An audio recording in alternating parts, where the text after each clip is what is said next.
In my volunteer work for our local hospice society, I've been noticing an epidemic of loneliness among the seniors. As I began to research, I found this to be the case in the larger context as well. The postcard type picture of an extended family with grandparents holding their young grandchildren on their knees, with the parents looking on, while still a common and comforting scene, is becoming less common. The COVID pandemic, with all the restrictions and general anxiety, made this so much worse. Our seniors were protected and yet also marginalized in many ways. According to a recent study, older women between 65 and 74 were most impacted. They reported a 67% increase in loneliness. In men of the same age, the increase was 45%. This is not merely a pandemic issue. Social isolation and loneliness have been increasing among the elderly for some time, and more seniors are spending their time alone. Loneliness has become an increasingly significant part of growing older in our society, and there are many reasons for this. Here are a few. First, families are less cohesive and tend to be disconnected, physically and geographically. Few families in North America live in intergenerational homes any longer.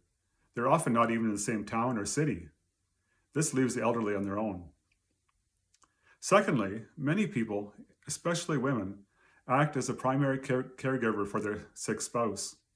This causes isolation from the rest of the world since they feel they cannot leave their spouse's side, even for a little while. The problem is made worse when the spouse dies and the caregiver does not know how to re-enter society. Third, I believe that ageism is also a significant contributor to the problem. The World Health Organization defines ageism as stereotyping, prejudice, and discrimination against people based on their age. Our culture, for the most part, does not value our senior population very highly. We see examples of this in our everyday lives. Take a look sometime at the birthday cards for those in their 80s and 90s. The entertainment industry seldom shows the elderly in positive roles. Care homes, while being very, very helpful and necessary, are sometimes simply a place to drop someone off so they won't be a bother. When older people are not valued, they will become increasingly withdrawn from society, which will magnify the loneliness epidemic. Fourthly, and this is closely related to ageism, is the way that our culture values productivity. We tend to give more value to doing something than just being. And for older people, all they have left is what they are. Their most productive days are behind them, and all that is left is wisdom and knowledge that is often, although not always, underappreciated. The effects of social isolation and loneliness in older adults are significant. Recent studies have indicated that among the socially isolated, there's a 50% increased risk of dementia, a 29% increased risk of heart disease, and 32% risk of stroke. Depression, anxiety, and suicide are also much higher.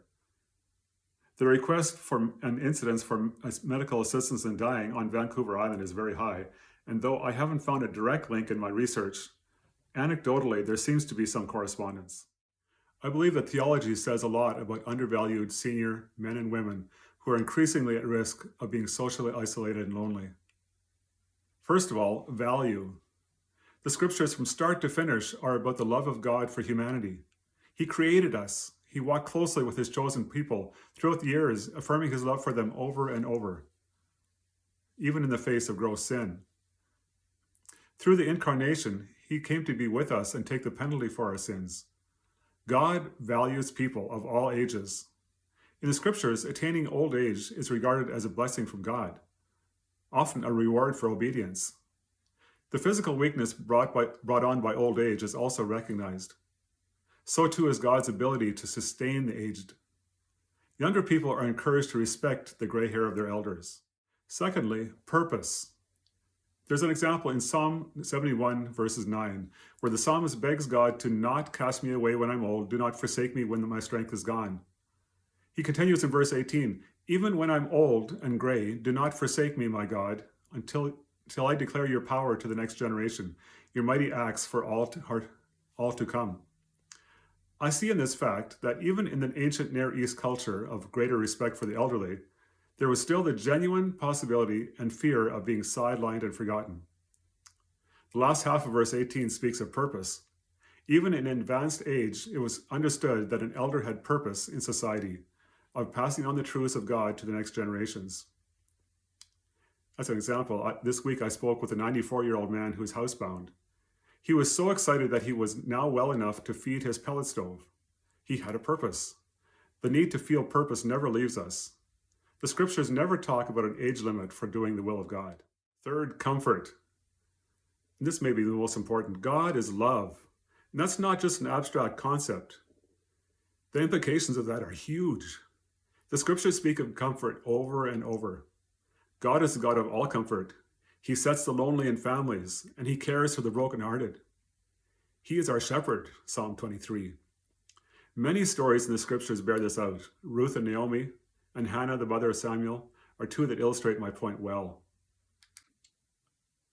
How do we as a church respond to this? And specifically, what is my responsibility?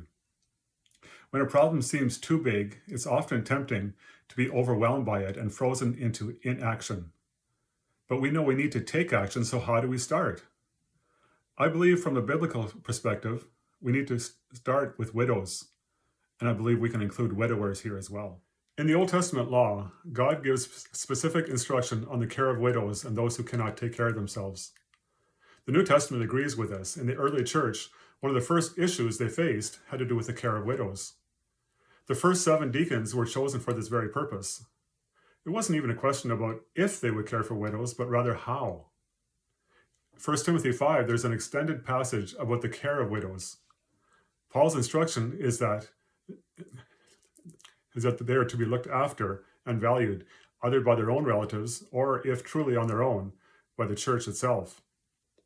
James affirms this by stating that our relationship with and love for God is shown by how we look after orphans and widows, James 1:27. The implications are that we need to value the seniors in our communities and in our churches. This is as important as anything we do. It's common for churches to concentrate on the next generation. Children's ministry and youth ministry are given priority, and for good reason. They are the future of the church. However, if our religion is to be pure and undefiled, we must care for the vulnerable around us as well. With care being the operative term here, I suggest a few ways we can do this. First of all, model. Churches and Christians need to model the value of every life. When we talk about the sanctity of life, it needs to be about more than just the abortion issue. Our programs should reflect the value we place on each life at every stage. We need also to actively teach about the comfort that is found in Jesus Christ and the Christian community in the context of aging. Taking time to do this shows the value of each life, no matter what age. Secondly, we need to reach out. Reach out to those who are unable or fearful of reaching out themselves. Churches learned a lot during the lockdown of 2020 and 2021 about how to share the church services with those who are at home. However, there's no substitute for true community. We can do this programmatically through such things as grief support or caregiver support groups, and also by building a community within those who are aging. But for the truly socially isolated and lonely, those who are stuck at home, the need is for one-on-one contact. My limited experience is that by simply calling or showing up at a lonely senior's door, I am helping to reverse the trend of loneliness. No great skill is needed, but rather a willing mind and heart that truly values the life of a person who has done a little bit more living than I have. This is merely a place to start. However, if we truly value the lives of our elders, I believe that in some small ways, we can reverse the trend of the epidemic of lonely seniors in our culture. This assignment was also a lesson for me.